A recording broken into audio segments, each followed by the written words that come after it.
Գյորջյան Կասկադ 60 ամիս փուլային վճարում բազմաթիվ առավելություններ։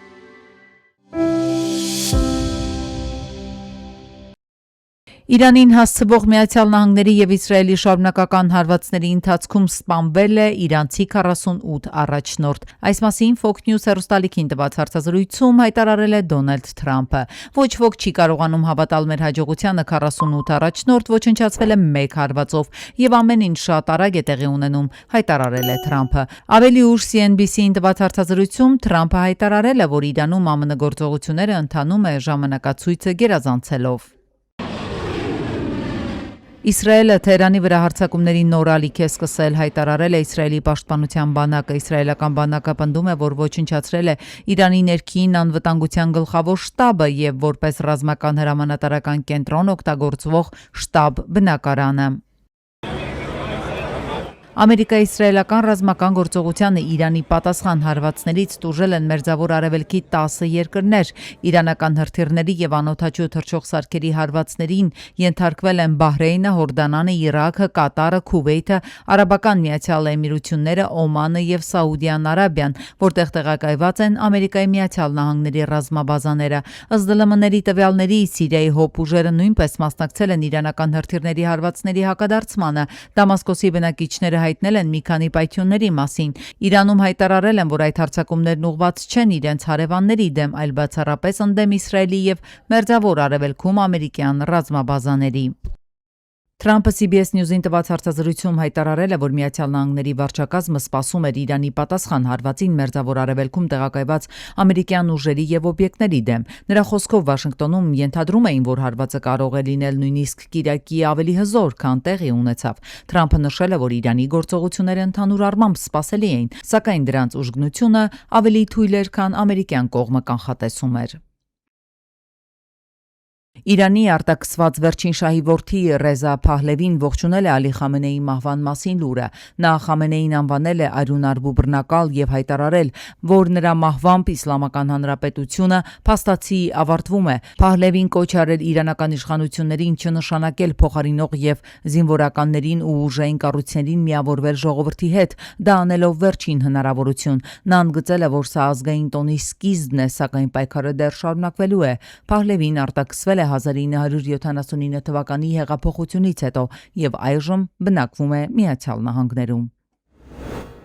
Ի ուշադրություն չեղարկված թռիչքների պատճառով Արաբական Միացյալ Էմիրություններում գտնվող Հայաստանի քաղաքացիների, այս մասին հայտարարություն է տարածել արտաքին գործերի նախարարությունը։ Հայաստանի կառավարությունը աշխատանքներ է իրականացնում հնարավորության պարագայում օդային ճանապարհով Հայաստան փոխադրում իրականացնելու ուղղությամբ։ Արաբական Միացյալ Էմիրություններում Հայաստանի դեսպանությունը ըստ հնարավորության կաջակցի նաև թռիչքի համար Արաբական Միացյալ Էմիրություններից Մասկատ տեղափոխման հարցում։ Թռիչքի կազմակերպման պարագայում առաջնահերթությունը կտրվի կանանց, երեխաներին եւ կարեց անձանց։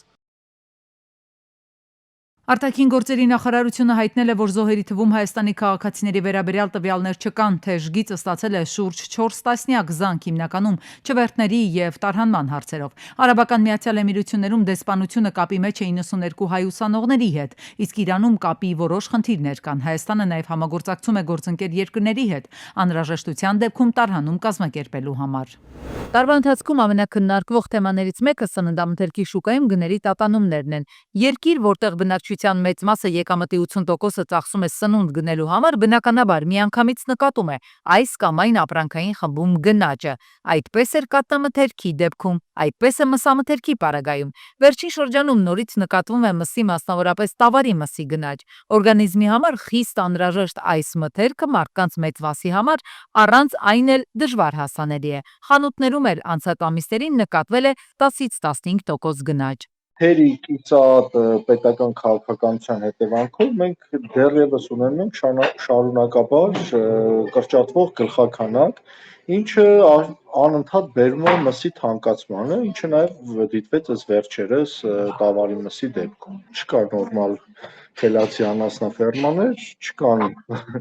ավելացած գլխաքանակ եւ այսօր ունենք մսի դիֆիցիտ։ Այս խնդիրներն ակնհայտ են, այսինքն պարզ է, որ մսամթերքը թանկանում է, որովհետև բարձր է ինքնարժեքը եւ նվազել է քանակը։ Այդուհանդերձ շաբաթներ առաջ էկոնոմիկայի նախարարը բավականին լավատեսորեն էր տրամադրված, երբ ամփոփում էր 2025-ին կատարված աշխատանքները։ Անասնաբուծության մեջ, եթե նկատում եք, տեսեք, ուրեմն մսի արտադրությունը ավելացել է 7.3%-ով 25-ին 24-ի նկատմամբ, ուրեմն կովերի միջին կատնատվությունը 25 թվականին շատ ավելի բարձր է եղել, քան 24 թվականին։ Անասնապահությամբ չզբաղվելու ըստ այդմ գլխաքանակի նվազման պատճառներից մեկը համարվում է կաթի մատչելի գներով մթերումը, այսինքն ծախս եկամուտ հարաբերակցությունը ձեռնտու չէ ֆերմերների համար։ Կովերի միջին կատնատվությունը, եթե 2567 կիլոգրամ էր, ուրեմն հիմա արդեն 2610 է դարձել։ Կաթը հիմա մոտավորապես 170 դրամով է այս պահին մթերվում։ Ցանկացած գյուղում, որտեղ օրական կհավաքվի մի ամբողջ գյուղում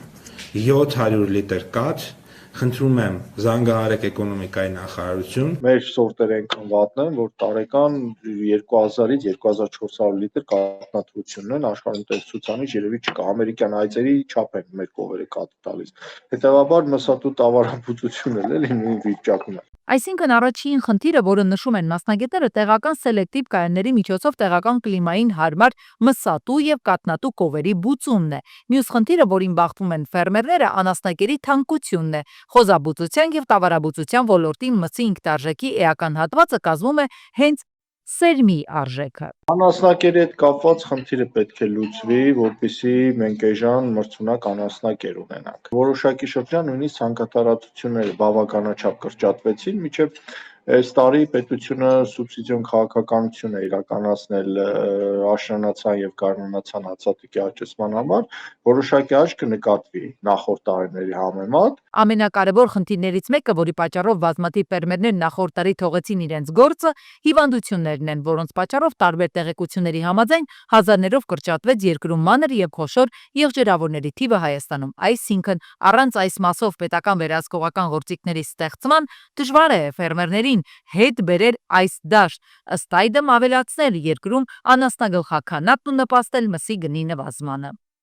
Գերատեսչությունները շարունակում են ամփոփել 2025-ը եւ հրապարակում են ականջ շոյող տարբեր ձեռքբերում տվյալներ։ Այստեղ իհարկե կարևորն այն է, որ հրապարակված տեղեկության իսկությունը քաղաքացիների մոտ կասկածներ չառաջացնի։ Խոսքը այն մասին չէ, որ տեղեկությունն է կեղծ, պարզապես երբեմն մարդկանց մի զանգված դրական փոփոխություններն իր մաշկի վրա զգալու խնդիր ունի։ Ասենք տարվա ընթացքում գրանցվել է այսքան տոկոս տնտեսական աճ կամ այսքան տոկոս տնտեսական ակտիվություն եւ այլն։ Ավելի գործնական օրինակ, երկրում միջին աշխատավարձի չափի վերաբերյալ տվյալները։ 6%-ով աճ ունենք նաև աշխատավարձերի մեջ։ Եթե անցած տարի դեկտեմբերին միջին աշխատավարձը 379,000-ից մի փոքր ավել էր հարկերը ներառյալ, ապա այս տարի դեկտեմբերին արդեն հարկերը ներառյալ 401,400 դրամ է։ Միջին աշխատավարձի աճը ենթադրում է, որ բնակչության գերակշիռ հատվածի կենսամակարդակն է էականորեն աճել, այսինքն մարդիկ կարողանում են իրենց թույլ տալ այն, ինչը ժամանակին անհասանելի էր։ 8 տարվա կտրվածքով վիճակագրական տվյալներն ավելի շատ հարցերի տեղիք են տալիս։ 288,460 աշխատատեղ, իսկ միջին աշխատավարձը ավելացել է 186,400 դրամով։ Իրականում նախ պետք է հասկանալ, թե ինչ ասել է միջին աշխատավարձ։ Ըստ էության երկրում բոլոր աշխատողների աշխատավարձերը գումարվում են իրար եւ բաժանվում են բոլոր աշխատողների թվի վրա։ Արդյունքում ստացվում է 401,000 դրամ, ներառյալ հարկերը։ Բավականին գրավիչ թիվ է, եթե հաշվի ենք առնում, որ շատ ոլորտներում սա հազվադեպ հանդիպող հաստիկներում սահմանված աշխատավարձի չափն է։ Դուք ունեք $100 եկամուտ, ես ունեմ 0 եկամուտ, $0 եկամուտ։ Մեր միջին եկամուտը, մեր երկուսի միջին եկամուտը $50 է։ Բայց դուք տիրապետում եք ձեր $100-ին, ես իմ 0-ին չունեմ ես ոչ մի բան։ Այսինքն ստացվում է, որ երկրում մարդկանց որոշակի շերտ, ասենք 50-ից 60,000 մարդ, իսկապես սկսել է շատ ավելի վաստակել, քան նախկինում, ոլորտային աշխատավարձերն են բարձրացել, բայց աշխատողների գերակշիռ հատվածի եկամուտները գրեթե անփոփոխ են մնացել։ Միջին աշխատավարձի աճը բացառապես բարձր պաշտոնյաների եւ որոշակի մասնավոր ոլորտների հանքարդյունաբերություն, բանկային եւ ապահովագրական ոլորտ, կապի օպերատորներ, որոշակի IT իհարկե մասնակցություն ունի, գազ եւ էլեկտրաէներգիա։ Բացառապես այս ոլորտների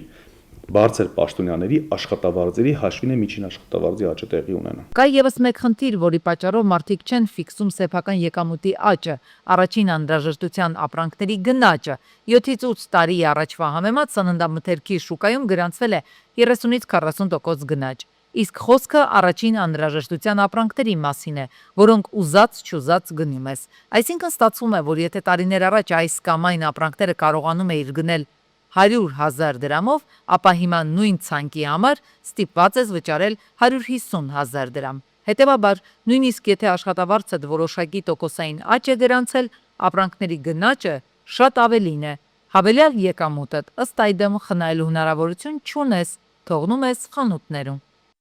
Կենտրոնական ընտրական հանձնաժողովը ընդունել է ազգային ժողովի ընտրությունների մասնակցող կուսակցությունների եւ դաշինքների ընտրական ցուցակների գրանցման համար անհրաժեշտ փաստաթղթերի օրինակելի ձևերը, ինչը համապատասխանեցվել է ընտրական օրենսգրքի պահանջներին, հաստատելով առաջին 30 թեկնածուների հաստատման կարգը։ Հանձնաժողովը նաեւ սահմանել է բոլոր ընտրական գործընթացի մասնակիցների, թեկնածուների, վստահված անձանց, դիտորդների, հանձնաժողովների անդամների եւ այլ անձանց վկայականների ձևերը։ Ավելին Կենտրոնական ընտրական հանձնաժողովը հրապարակել է հունիսի 7-ին ազգային ժողովի ընտրությունների նախապատրաստման եւ անցկացման ծախսերի նախահաշիվը 4 միլիարդ 450 միլիոն 688 հազար դրամ, որից 1 միլիարդ 800 միլիոն 296 հազար դրամը նախատեսված է տեղամասային հանձնաժողովների անդամների աշխատավարձերի համար։ ՊԿ Հայաստանի կառավարության համապատասխան որոշման համաձայն ժամանակագրական հերթականությամբ, այսինքն 637-րդ համարից սկսած, հրապարակել է 61 տրանսպորտային միջոցների նոր ցանկը։ Ցանկում ընդգրկված տրանսպորտային միջոցների հայտարարատուները նույնպես կարող են օգտվել էլեկտրաշարժիչով տրանսպորտային միջոցների ներմուծման սակագնային արտոնությունից։ Ներքին գործերի նախարարության քրեական ոստիկանության ծառայողները հանցավոր գործունեությամբ զբաղվող խումբ են բացահայտել, 4 անձ ձերբակալվել է։ Այս մասին տեղեկացրել են ոստիկանությունից։ Ամերիկայի Միացյալ Նահանգների իրավապահների հետ համագործակցությունը շարունակվում է ենթադրյալ հանցավոր մեխանիզմի վերաբերյալ լրացուցիչ տեղեկություններ ստանալու ուղղությամբ։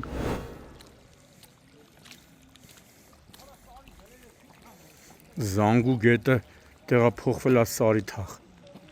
Հանգստյան օրերին արտակարգ վիճակ էր Սարիթաղում, 18-րդ փողոցում խմելու ջրի խողովակներ վնասվել, ջուրն էլ ողողել էր ամբողջ տարածքը։ Բացի այն, որ խմելու ջուրը աննպատակ հոսում է, նաև վնասներ է պատճառում բնակիչներին, տան նկուղներ է լցվում, թուլացնում հիմքերը։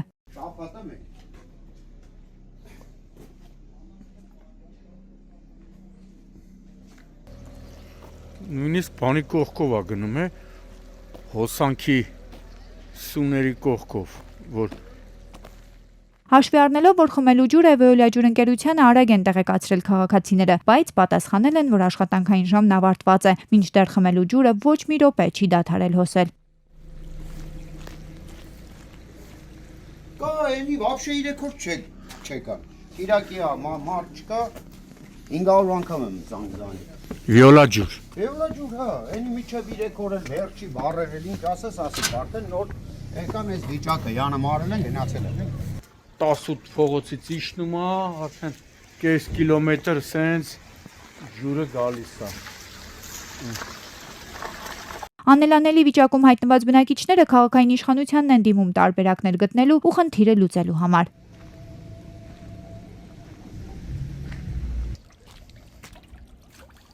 Իսկ Աբովյան քաղաքի ինտերնացիոնալ 4-րդ շենքի բակում հանգստյան օրերին հակասանիտարական վիճակ էր, ու ոչ միայն հանգստյան օրերին, 10 օրից ավելի այստեղ կեղտաջրերի հոսքը չի դադարում։ Ամբողջ տարածքում տիրում է գարշահոտ ու հակասանիտարական վիճակ։ Աբովյանցիներն ասում են, մի քանի անգամ քաղաքապետին են դիմել, կոմունալ բաժնի աշխատակիցները եկել են, մաքրել են դիտահորը, սակայն կարճ ժամանակ անց նորից նույնն է եղել։ Խնդիրը հիմնովին պետք է լուծվի։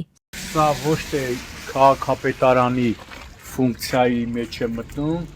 այլ հենց Վիոլա ջուրը, քանի որ վճարումները նախ բնակիչները կանոնավոր, գոնե 90%-ը կանոնավոր վճարումները կատարում են Վիոլա ջրին, փոխարենը ստանում են 0 սպասարկում։ Աբովյանցիների խոսքով հիմնական պատասխանատվությունը հենց Veolia ջուրն է կրում։ Ասում են, պետք է նրանց պարտավորեցնել, որ գործի անցնեն, օր առաջ էլ վերացնեն խնդիրը։